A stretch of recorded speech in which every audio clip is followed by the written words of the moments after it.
Hello dear students and friends, आज की इस वीडियो में बात करने वाले हैं central power research institute various recruitment post 2023 के बारे में। आपको बता दें स्टूडेंट्स कि सेंट्रल पावर रिक्रूटमेंट की तरफ से कुछ वैकेंसी आए हैं, जो कि डेफिनेटली ये जो वैकेंसी है वो इंजीनियर्स लोगों के लिए है, जिसमें कि civil, mechanical, electronics communication, electric, ये सभी हो गए। और तो इस वीडियो में हम इन सभी के रिगार्डिंग तमाम जानकारी देने वाले हैं, जैसे कि इंपॉर्टेंट डेट्स क्या होंगे, एलिजिबिलिटी क्राइटेरिया क्या होगा और क्या क्या इसके लिए इसेंशियल क्वालिफिकेशन चाहिए होंगे, फॉर्म भरने के लिए एज लिमिट क्या होगा, और भी तमाम जानकारी को देने का प्रयास करेंगे। तो आइए बढ़ते हैं इस पर्टिकुलर वीडियोस की ओर। यहाँ पे सबसे पहले स्टूडेंट्स आपको हम इंपॉर्टेंट डेट्स की ओर ले चलते हैं, जहाँ पे आपको हम बताएंगे कि इस वीडियोस यानी इस आपके फॉर्म है उसके रिगार्डिंग इंपॉर्टेंट डेट्स क्या हैं। यहाँ जो स्टूडेंट्स आपके एप्लीकेशन बिगिन होगा वो 25/3/2023 होगा। लास्ट डेट अप्लाई फॉर्म का 14/4/2023 होगा। फ़ी का पेमेंट का लास्ट डेट 14/4/2023 होगा। एग्जामिनेशन डेट 23/4/2023 होगा और एडमिट कार्ड उससे पहले आपको प्रोवाइड करवा दिए जाएंगे। बात करते हैं students for technical and AG2 post के लिए, तो जनरल OBC EWS की रिगार्डिंग 500 रुपीज़ फीस देना पड़ेगा। ST SC और अदर सभी फीमेल कैटेगरी के रिगार्डिंग कोई भी फीस नहीं देना है। साथ ही साथ अदर पोस्ट के बारे में बात करें तो उसके लिए जनरल OBC EWS के लिए 1000 फीस देना है, और साथ ही साथ ST SC PWH या फिर PH के लिए और सभी फीमेल कैटेगरी के लिए कोई भी फीस देने की ज़रूरत नहीं है। आप इन फीस को debit card, credit card, net banking के थ्रू पे कर सकते हैं। बात करते हैं स्टूडेंट्स एज लिमिट के बारे में। यहाँ पे एज लिमिट जो है वो 14/4/2023 है। 14/4/2023 से आपका मिनिमम एज नहीं कुछ रखा गया है, लेकिन मैक्सिमम एज आपका 28 से लेकर कुछ पोस्ट के लिए 35 ईयर तक के बीच में आपका एज होना चाहिए, तब जाके आप इसके लिए एलिजिबल होंगे। यदि इससे ज़्यादा आपका एज होता है तो आप इस फॉर्म को नहीं भर सकते हैं। हाँ, कुछ आपके कंडीशन है, जैसे कि कुछ अदर कैटेगरी के लिए क्या है, आपके एज रिलैक्सेशन भी दिए गए हैं। वो आप एज रिलैक्सेशन जो भी गवर्नमेंट रूल्स के थ्रू मिलता है वो आपको इसमें भी मिलेगा। ठीक है, चलिए बात करते हैं टोटल नंबर ऑफ पोस्ट के रिगार्डिंग स्टूडेंट्स। तो टोटल नंबर ऑफ पोस्ट हमारे 99 पोस्ट है। तो जो भी हमारे दोस्तों भाइयों इस वीडियोस को देख रहे हैं तो ध्यान से देखें, और अगर आप इसके लिए फुलफिल हो रहे हैं इसके एलिजिबिलिटी क्राइटेरिया को, तो फॉर्म को जरूर भरें।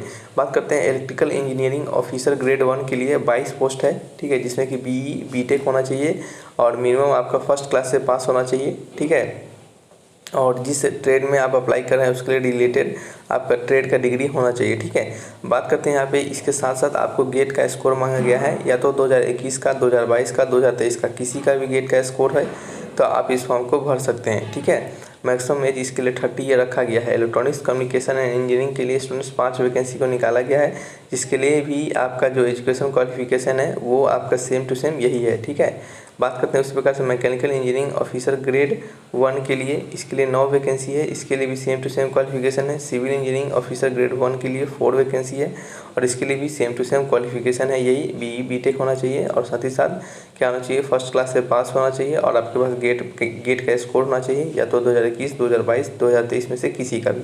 अब बात करते हैं कुछ स्टूडेंट्स अदर पोस्ट के बारे में, जिसमें कि साइंटिफिक असिस्टेंट होगा, इलेक्ट्रिकल इंजीनियरिंग असिस्टेंट होगा, सिविल इंजीनियरिंग असिस्टेंट होगा।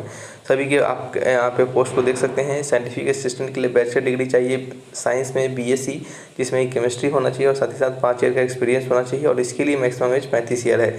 यहाँ भी इलेक्ट्रिकल इंजीनियरिंग असिस्टेंट और सिविल इंजीनियरिंग असिस्टेंट के लिए भी 35 ईयर का एज है, जिसमें कि डिप्लोमा इन इलेक्ट्रिकल इंजीनियरिंग होना चाहिए रिलेटेड ट्रेड में, और 5 ईयर का आपके पास एक्सपीरियंस होना चाहिए। सेम टू सेम इसी प्रकार से मैकेनिकल इंजीनियरिंग असिस्टेंट भी है, फिर टेक्निकल ग्रेड 1 है और असिस्टेंट ग्रेड 2 है। टेक्निकल ग्रेड 1 का 24 पोस्ट है और असिस्टेंट ग्रेड 2 का 18 पोस्ट है। टेक्निकल के लिए आपका ITI का सर्टिफिकेट होना चाहिए। इलेक्ट्रिकल ट्रेड में 28 ईयर का मैक्सिमम एज है, और आपके पास असिस्टेंट ग्रेड 2 के लिए कितना होना चाहिए, बैचलर डिग्री का BA और BSc, BCom, BBA, BBM, BCA first class से पास होना चाहिए, और बेसिक कंप्यूटर कोर्स आपके पास होना चाहिए, और इसके लिए मैक्सिमम एज 30 ईयर को रखा गया है। ठीक है स्टूडेंट्स, चलिए अब बात करते हैं कि इसके चयन प्रक्रिया क्या होगा, यानी सिलेक्शन प्रोसेस क्या होगा। उसके लिए हमें नोटिफिकेशन को डाउनलोड कर लेना पड़ेगा पहले। यहाँ पे बात करते हैं आप थोड़ा सिलेक्शन प्रोसेस के बारे में स्टूडेंट्स की सिलेक्शन प्रोसेस क्या होगा।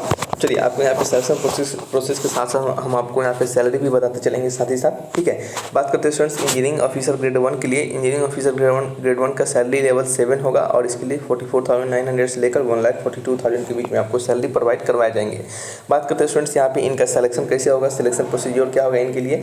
तो इनके लिए सिलेक्शन के लिए आपका जो गेट में स्कोर कार्ड होगा उसके अनुसार से आपके क्या होंगे, सिलेक्शन होंगे। Selection is based on valid GATE score card. 21, 22 और 23 के वैलिड स्कोर कार्ड जो है उसके अनुसार आपका सिलेक्शन होगा। साइंटिफिक असिस्टेंट के लिए बात करते हैं स्टूडेंट्स, तो लेवल 6 का सैलरी होगा जिसमें कि 35,400 से लेकर 1,12,400 होगा। इसका सिलेक्शन कैसे होगा, CBT बेस्ड होगा और साथ ही साथ आपके स्किल टेस्ट भी होंगे। जिस भी आप स्पेसिफिकेशन के लिए जॉब के लिए आप डाल रहे हैं उसमें आपका स्किल टेस्ट होगा। जैसे कि साइंटिफिक असिस्टेंट इलेक्ट्रिकल का होगा तो इलेक्ट्रिकल का स्किल टेस्ट होगा, मैकेनिकल का होगा तो मैकेनिकल का स्किल टेस्ट होगा। ठीक है, चलिए एक्चुअल में साइंटिफिक असिस्टेंट का जो पोस्ट है आप यहाँ पे देख सकते हैं, ये BSc केमिस्ट्री वाले के लिए, तो इसमें केमिस्ट्री वालों के लिए स्किल टेस्ट होगा। ठीक है, और यहाँ जो इंजीनियरिंग असिस्टेंट है इसके लिए बात करते हैं, जो भी तुरंत हमने बोला है लेवल 6 का सैलरी इसमें भी होगा और इसमें भी CBT होगा। और साथ ही साथ मैकेनिकल के असिस्टेंट है तो मैकेनिकल का, इलेक्ट्रिकल का तो इलेक्ट्रिकल का, सिविल है तो सिविल के लिए आपका स्किल टेस्ट होगा। फिर टेक्निकल ग्रेड के लिए CBT होगा और यहाँ भी स्किल ट्रेड का स्किल टेस्ट होगा। असिस्टेंट के लिए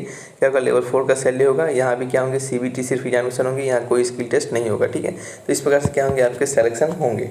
और ठीक है, तो चलिए स्टूडेंट्स, जो भी तमाम जानकारी इस आपके एप्लीकेशन के, इस आपके नोटिफिकेशन में प्रोवाइड करवाया गया था वो हमारे द्वारा प्रोवाइड आपको करवा दिया गया है। यदि कोई डाउट रह गया होगा तो कमेंट बॉक्स में लिखकर हमसे पूछ सकते हैं और भी फर्दर इन्फॉर्मेशन इसके रिगार्डिंग होंगे वो हम आपको ढूंढकर आपके लिए बता देंगे। ठीक है, तो कमेंट बॉक्स में लिखकर अपने डाउट को जरूर पूछिएगा। ठीक है, थैंक्स फॉर वॉचिंग।